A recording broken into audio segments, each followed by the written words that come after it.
नमस्कार। इस समय हम सेक्टर 21 में पहुंचे हैं और तस्वीरों के माध्यम से आप देख सकते हैं कि सेक्टर 21 के वासी हैं और जो हुड्डा वेलफेयर एसोसिएशन है सेक्टर 21 की, उसके भी सदस्य हैं। तो आपको बता दें कि सेक्टर 21 पास इलाका बोला जाता है और अगर मैं रेटों की बात करूं तो आम आदमी यहाँ रहते नहीं, तो जो भी लोग यहाँ रहते हैं, जो वासी यहाँ रहते हैं, वो ये सोचते हैं कि सेक्टरों में सभी तरह की सुख सुविधाएं उनको यहाँ मिलेंगी। लेकिन क्या कुछ सेक्टर 21 की वास्तविक स्थिति है, उसको लेकर बातचीत करेंगे। कहीं ना कहीं समस्या का सामना है इन सेक्टर 21 वासियों को करना पड़ रहा है। तो आइए बातचीत कर लेते हैं, सेक्टर 21 में क्या कुछ समस्याएं हैं, जिस तरह इन्होंने सोचकर सेक्टर 21 में मकान बनाए थे उस तरह की सुविधाएं इनको मिल रही हैं या नहीं मिल रही। तो आइए बलवान जी हैं जो सेक्टर 21 वेलफेयर एसोसिएशन के प्रधान हैं, इनसे बातचीत कर लेते हैं। शुरुआत करते हैं कि क्या कुछ इनका कहना है। नमस्कार सर। सर नमस्कार, आपके सभी दर्शकों को भी नमस्कार मेरा जी। तो जो सेक्टर 21 वासी यहाँ इकट्ठे हुए हैं, तो क्या कुछ मेन समस्या आप लोगों को आ रही है? सर मेन समस्या ऐसा है, पिछले 2 साल से हम सभी सेक्टर वासी प्रयासरत थे जो हमारी मूलभूत जरूरत है उनको पूरा करें। हमारे सेक्टर को कटे 2010 में कटा था, 15 साल के लगभग हो गए। आज तक यहाँ पर जो भी कमी है ना, सभी कमी है, सुविधा तो हमें एक भी नहीं मिली। अच्छा जी। चाहे ग्रीन बेल्ट है, आप ग्रीन बेल्ट देखो हमारी, ये इसका ग्रीन बेल्ट है, ये सारा शहर की पशु चरागाह बनी हुई है। सारा शहर के पशु इसके अंदर आते हैं। कोई चार दीवारी नहीं है। पौधे लगाते हैं, सरकार कहती है कि टेम्परेचर इतना चला गया, पौधे ज्यादा से ज्यादा लगाओ। हम कई साल से पौधे लगाने लग रहे हैं, पशु उन्हें तोड़ देते हैं।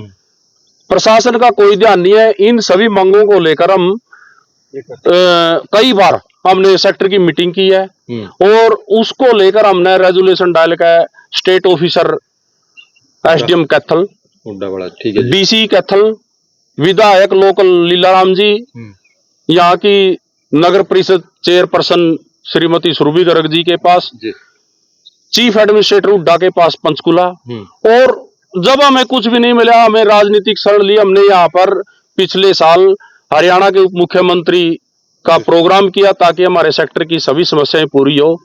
लेकिन हमारी समस्याओं का अंबार ज्यों का त्यों है, एक भी समस्या हमारी पूरी नहीं हुई है।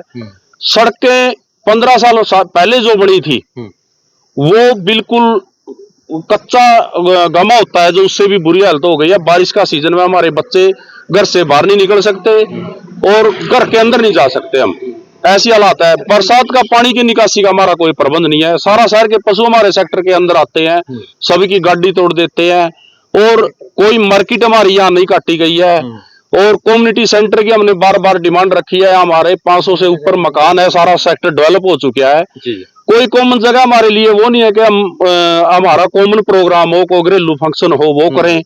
और जितनी भी हमारी समस्या है, और साथी भी बताएंगे, हम बार बार ये मांगे रख चुके हैं। प्रशासन पता नहीं कौन सी नींद सोए हुए है।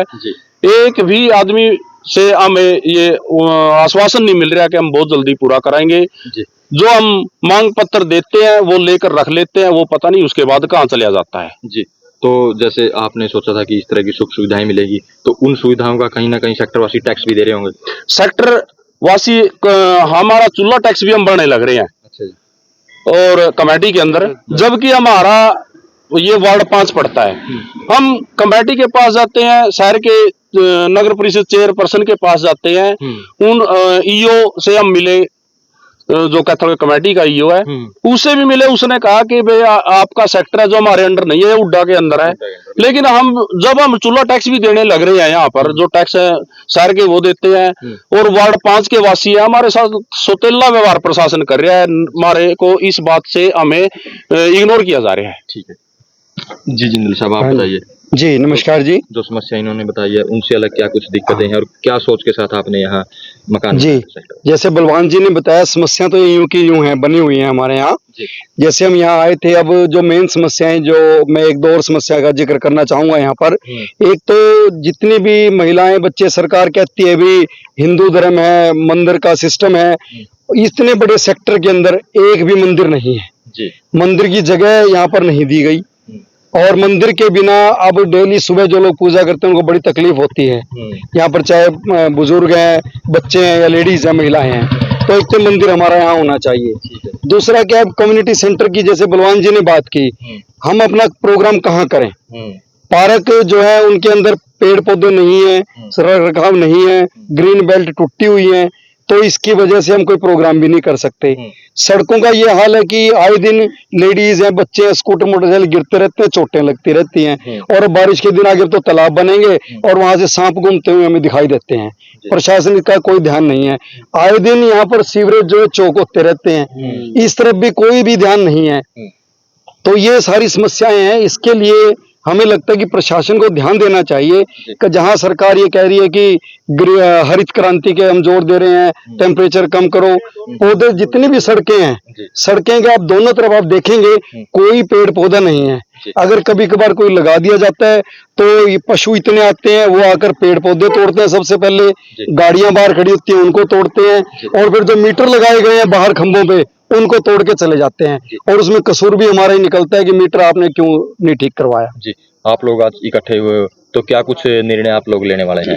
निर्णय तो जी जैसे एसोसिएशन और सभी निवासी मिलके प्रधान जी की अगुवाई में फैसला करेंगे, वो तो हम तभी बता पाएंगे। अभी तो एक समस्या है जो आपके माध्यम से, सशक्त माध्यम है आपका, तो हमें उम्मीद है कि प्रशासन आपके माध्यम से हमारी इन समस्याओं को का समाधान निकालने की पूरी कोशिश करेगा। आप कितने साल से रह रहे हो यहाँ पे? मैं यहाँ पर 1 साल हो गया रहते हुए। जी, आप बताइए जी, क्या नाम है? KL ग्रोवर। जी, मैं इस सेक्टर में 4 साल से रह रहा हूँ। हमने अपनी एसोसिएशन बनाई है, हमने बड़ी रिक्वेस्ट किया एडमिनिस्ट्रेशन से, सब जगह। हम चीफ हॉर्टिकल्चर डिपार्टमेंट के चीफ इंजीनियर से भी मिल के आए हैं, वहाँ पे पर्सनली गए थे। उन्होंने कहा था कि ग्रीन बेल्ट के लिए हमने सैंक्शन कर दिया, ये बजट आ गया, ये टेंडर हो गया, तो अभी तक कुछ निकला नहीं है। जो पार्क है उनमें मेंटेन करने के लिए जो माली लगाते हैं वो जेई पता नहीं कभी कहाँ ले जाता है, कभी कहाँ ले जाता है, वहाँ माली नहीं है।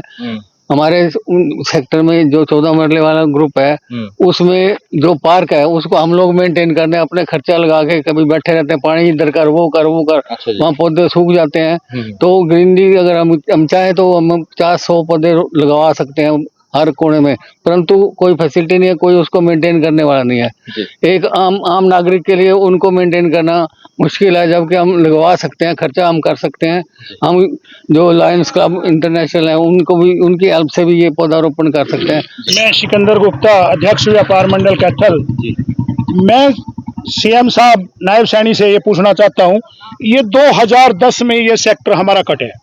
आज सैनी साहब जो है नहीं हमारे सीएम बन चुके हैं, और मुख्यमंत्री खट्टर साहब से भी हम काफी बार इसकी रिक्वेस्ट रख चुके हैं। दुष्यंत चौटाला जी का हमने यहाँ प्रोग्राम करवाया था, उन्होंने भी ये देखा था। हम चाहते हैं डीसी साहब खुद आके हमारे सेक्टर की प्लानिंग देखें कि ये गांव से भी बदतर हमारी जिंदगी है। यहाँ हम गांव से भी बदतर जिंदगी जी रहे हैं।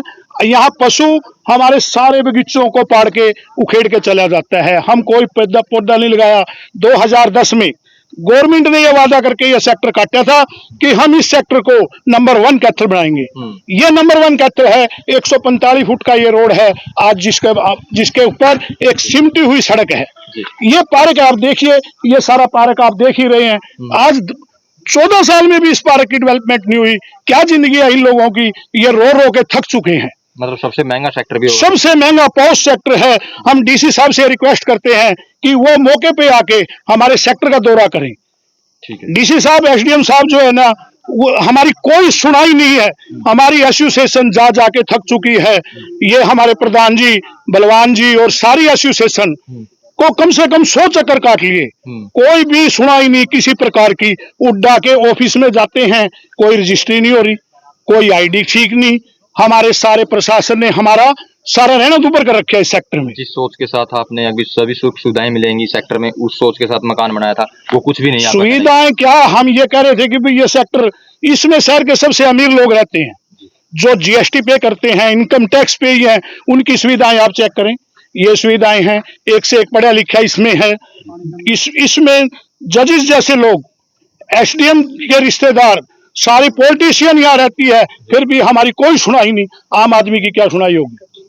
नायब जो सैनी साहब हमारे सीएम बने हैं, हम उनसे रिक्वेस्ट करते हैं कि एक डीसी साहब से एक पिक्चर दिखाई जाए, हमारे रहने की जीवन शैली देखी जाए, हमारे बच्चे कहाँ खेलें, किस पार्क में हम सैर करें, कहाँ हम जाएं। ये सारी हमारी एसोसिएशन जा जाके थक चुकी है। ये हमारे बुजुर्ग लोग हैं जो रात को यहाँ डंगरों के जो सांड आगे, कभी गौएं घूम रही हैं, क्या क्या फैसिलिटीज है, ये पॉश इलाका है। अब तो सीएम साहब ने आज से 2 घंटे जो जनता की शिकायत है अधिकारी सुनेंगे, डीसी एसपी या जो एसडीएम लेवल के अधिकारी हैं। बिल्कुल ये बात ठीक है, सीएम साहब ने बोली है, सुनेंगे भी, पर कार्रवाई कुछ नहीं होनी। हमारे सेक्टर में कोई नहीं आया आज तक। क्या 14 साल में कितने डीसी होंगे, कितने डीसी शहर में आए हैं, कितने एसडीएम साहब आए हैं, कितने स्टेट ऑफिसर आए हैं, क्या आज तक हमारी, आप देखिए इन किकरों को, ये किकर भी काटने का टाइम नहीं है हमारे साथ। हमारी प्लानिंग देखिए, कितनी बड़ी बड़ी कोठियां हैं, कितनी डेवलपमेंट चार्जिंग हम दे रहे हैं, हम नगर पालिका को पैसे भर रहे हैं, हम सारे टैक्सेस पे कर रहे हैं, फिर भी हमारी सुविधाएं देखिए आप। नाम क्या आपका? संजय मित्तल, कैशियर। जी। सबसे बड़ी समस्या है यहाँ पानी की। पानी इतना जहरीला है कि इसे पीने लायक नहीं है, और मैं प्रशासन से ये मांग करना चाहता हूँ कि भैया नहरी पानी की सुविधा उपलब्ध करवाई जाए। सबसे मेन समस्या ये है।